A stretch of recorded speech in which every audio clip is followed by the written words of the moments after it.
नमस्कार बंधुरा स्वप्नास डायरीते सबाइके अनेक वेलकाम जानाई। आज तोमादेर आमी शेयर करछि बटबटिर एकटा रेसिपि। आज आमी जेभाবে बटबटी भाजा करे देखाচ্ছি आलू और बटबटी এইভাবে भाजा करले खेते खूबই ভালো হয়। প্রথমেই আমি দুটো আলু পাতলা পাতলা করে কেটে নিয়েছি, সঙ্গে সেই আলুর পরিমাপ অনুযায়ী বটবটিও কেটে নিয়েছি একই মাপ করে। কড়াই বসিয়ে দিয়েছি, ভালো গরম হয়ে গেলে দিয়ে দিলাম পরিমাণ মতো সরষের তেল। তেলটা যখন বেশ ভালো গরম হয়ে যাবে সেই টাইমে সামান্য গোটা জিরে দিয়ে দিলাম। জিরেটাকে ভালো করে ভেজে নিয়ে প্রথমেই আমি আলুগুলো দিয়ে দিচ্ছি এবং একই সঙ্গে বটবটিগুলোও দিয়ে দেব, কারণ আলু আর বটবটি দুটোই একসঙ্গে ভাজা হয়ে যাবে, সেইভাবেই আমি কেটে নিয়েছি। ভালো করে তেলের সঙ্গে প্রথম মিশিয়ে নিলাম। এবার অ্যাড করে দেব পরিমাণ মতো লবণ আর হলুদ। লবণ হলুদ দিয়ে আবারও ভালো করে আমি মিশিয়ে নেব। ভালো করে মিশিয়ে নিয়ে একটা ঢাকনি দিয়ে ঢেকে দেব 2 থেকে 3 মিনিটের জন্য, যাতে আলু আর বটবটি খুব ভালো সিদ্ধ হয়ে যায়। 2-3 মিনিট পর আমি ঢাকনি তুলে নিচ্ছি। এই টাইমে বটবটি আর আলু বেশ ভালো সিদ্ধ হয়ে আসছে, তবে একদমই ভালো সিদ্ধ হয়নি।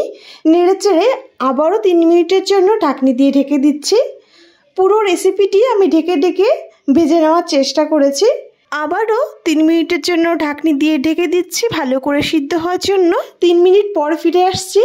এই অবস্থায় 50% মতো আলু আর বটবটি সিদ্ধ হয়ে গেছে।